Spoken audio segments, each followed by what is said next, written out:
Welcome to D5 news. ముఖ్యమంత్రి చంద్రబాబు నాయుడికి మంచి అడ్మినిస్ట్రేటర్ అనే పేరుంది.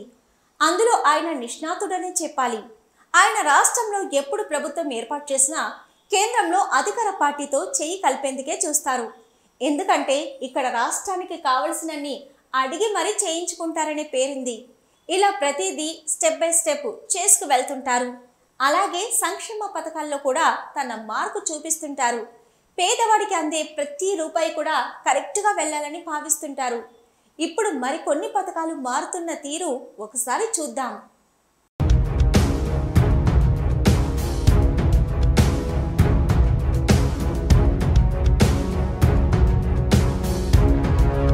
పేదవాళ్ళకి నిత్య సంజీవినిలా పనిచేసే ఆరోగ్యశ్రీ విధి విధానాలు ప్రస్తుతం బీమా విధానంలోకి మారుతున్నాయి. ఎందుకంటే ఖరీదైన వైద్యం కావడంతో ప్రభుత్వం అందించే బడ్జెట్ సరిపోవడం లేదు. దీంతో ప్రైవేట్ ఆసుపత్రులకి బకాయిలు పెరిగిపోతున్నాయి. దీంతో వాటిని నిర్వహించలేమని ఆసుపత్రి యాజమాన్యాలు గొడవ చేస్తున్నాయి. మరోవైపు ఆపరేషన్లలో పారదర్శకంగా లేకపోవడం కూడా ప్రధాన కారణంగా చెప్తున్నారు. అంటే ఒక్క ఆపరేషన్కి ₹1,00,000 ప్రైవేట్ ఆసుపత్రి యాజమాన్యాలు తమకు నచ్చిన మొత్తాలు రాసేస్తున్నారనే విమర్శలు ఉన్నాయి. అందులో వాస్తవాలు కూడా ఉన్నాయి. అందుకే చంద్రబాబు ప్రభుత్వం ఏం చేస్తుందంటే ఆరోగ్యశ్రీని బీమా రంగంలోకి మార్చాలని ఆలోచిస్తుంది. ప్రభుత్వం ఏటా ప్రజల పేరిట ఇంత మొత్తమని బీమా చెల్లిస్తుంది. అప్పుడు టెండర్లు పిలుస్తారు. అక్కడ ఎవరైతే దక్కించుకుంటారో ఆ ఆసుపత్రి యాజమాన్యాలే ఆపరేషన్లు చేస్తాయి. అప్పుడు పట్టణానికి 1 లేదా 2 చొప్పున అనుమతులు వస్తాయని అంటున్నారు. పేదవాళ్ళందరూ వెళ్తే అక్కడికే వెళ్లాల్సి ఉంటుందని, అక్కడ రద్దీ మామూలుగా ఉండదని, ఇదేదో స్కామ్లా ఉందని అప్పుడే వైసీపీ నేతలు కామెంట్లు మొదలుపెట్టారు. తల్లికి వందనం పథకం ద్వారా ఇంట్లో ఎంతమంది పిల్లలుంటే అంతమందికి కూడా ₹15,000 చొప్పున ఇస్తామని తెలుగుదేశం ఎన్నికల మేనిఫెస్టోలో చెప్పింది. ఈ విషయంపై మంత్రి లోకేష్ మాట్లాడుతూ తల్లికి వందనం ఖచ్చితంగా అమలు చేస్తామని తెలిపారు. అయితే ఈ పథకంలో సాధ్యాసాధ్యాలను పరిశీలిస్తున్నామని అన్నారు.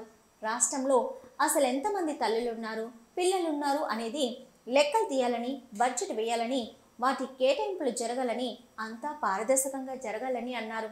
అందుకనే కనీసం ఏడాదైనా దీనికి సమయం పడుతుందని తెలిపారు. దీంతో ప్రతిపక్ష పార్టీ వైఎస్ఆర్సీపీ విమర్శలు ఎక్కుపెట్టింది.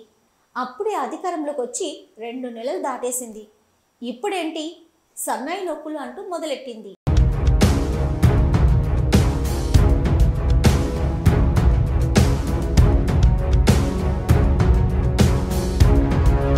చంద్రబాబు నాయుడు మంచి విజనరీ ఉన్న నాయకుడని అందరూ అంటారు. తనదంతా అభివృద్ధి మంత్రం తంత్రము ఉంటుంది. ఇది అందరికీ తెలిసిన విషయమే. కానీ లెక్కల మీదే వ్యవహారం నడిపిస్తుంటారు. ఆ కాగితాలు పట్టుకొని చట్టసభల్లో, బహిరంగ సభల్లో వాటిని చాలా ఓపికగా చదివి వినిపిస్తారు. అన్ని రంగాలపై తన ముద్ర ఉండేలా చూస్తారు. అందుకే సంక్షేమ పథకాల విషయంలో ఆచి తూచి అడుగులేస్తున్నారు. అనవసర ఖర్చులు తగ్గించాలని చూస్తున్నారు. పథకాల్లో పారదర్శకత ఉండేలా చూస్తున్నారు. రాష్ట్రానికి ఉన్న అప్పులు, కట్టే వడ్డీలు వీటన్నింటినీ బ్యాలెన్స్ చేసుకుంటూ సంక్షేమ పథకాలకు నిధులెలా ఇవ్వాలనే అంశంపై తీవ్ర కసరత్తులు చేస్తున్నారు. అందుకే అసెంబ్లీలో నిధుల సమీకరణపై ఆందోళన వ్యక్తం చేశారు. ఇకపై అన్ని స్థాయిలలో, అన్ని వ్యవస్థలలో, పరిపాలనలో సమూలమైన మార్పులు వస్తాయని చంద్రబాబు నాయుడు అంటున్నారు. మళ్ళీ నాటి సిబిఎన్ని చూస్తారని చెప్తున్నారు. నేనే బడులకు వస్తాను, గుడులకు వస్తాను, సచివాలయాలకు వస్తాను, కలెక్టరేట్లకు వస్తాను, దగ్గరుండి పనితీరు గమనిస్తాను, ప్రభుత్వం నుంచి వచ్చే ప్రతి రూపాయి సద్వినియోగం జరుగుతుందా లేదా చూస్తానని అన్నారు.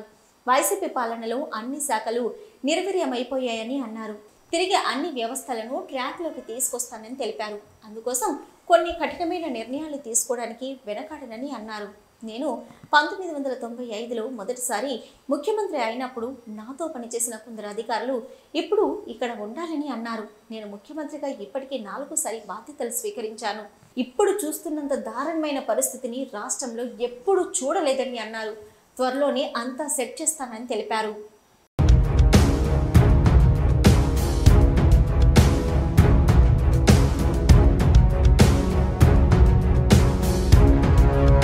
చంద్రబాబు పరిపాలనలో ఇప్పటికే 16,347 టీచర్ పోస్టులతో మెగా డిఎస్సి నోటిఫికేషన్ విడుదల చేశామని టీడీపీ తెలిపింది. అలాగే వృద్ధాప్య, వితంతు పెన్షన్లు ₹4,000 పెంచామని దివ్యాంగుల పింఛన్ను రెట్టింపు చేసి 6,000 రూపాయలకు పెంచినట్లు తెలిపింది. ఇక ఎన్నికల ప్రచారంలో హామీ ఇచ్చిన విధంగా ల్యాండ్ టైటిలింగ్ యాక్ట్ రద్దు చేశామని, ఉచిత ఇసుక విధానాన్ని అమలు చేస్తున్నామని ట్వీట్ చేసింది. వైసీపీ పాలనలో మూలకు పడిన రాజధాని అమరావతి పనులతో పాటుగా పోలవరం ప్రాజెక్టు నిర్మాణాన్ని పునః ప్రారంభించినట్లు తెలిపింది. భోగపురం ఎయిర్పోర్టు పనులను 2026 నాటికి పూర్తి చేయాలని గడువు నిర్దేశించుకున్నామన్న టీడీపీ ఏపీకి పరిశ్రమలను తీసుకువచ్చేలా చర్యలు చేపట్టినట్లు తెలిపింది. ఏపీలో 60,000 కోట్ల రూపాయలతో బీపీసీఎల్ రిఫైనరీ ఏర్పాటు దిశగా చర్యలు చేపట్టామని, అమరావతిలో ఎక్స్ఎల్ఆర్ఐ విద్యా సంస్థను కూడా తీసుకువస్తున్నట్లు టీడీపీ తెలిపింది. ఇంకా అమరావతి ఔటర్ రింగ్ రోడ్డుకు కేంద్రం అనుమతి, విజయవాడ తూర్పు బైపాస్కు ఆమోదం లభించినట్లు తెలిపింది.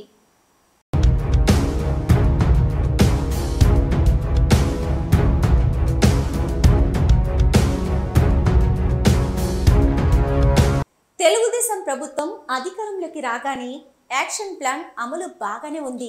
అయితే ఫలాలు అందడానికి మరికొంత సమయం పడుతుందని అంటున్నారు. ఓవర్ నైట్లో అద్భుతాలు జరగవని చంద్రబాబు, పవన్ కళ్యాణ్ చెప్తున్నారు. పనిలో స్పీడ్ చూస్తుంటే 6 నెలల్లోనే సూపర్ 6లో సగమైన అమలయ్యేలా ఉన్నాయని అభిమానులు అంటున్నారు. అలా జరగాలని, పేదవారికి మంచి జరగాలని మనం కూడా కోరుకుందాం.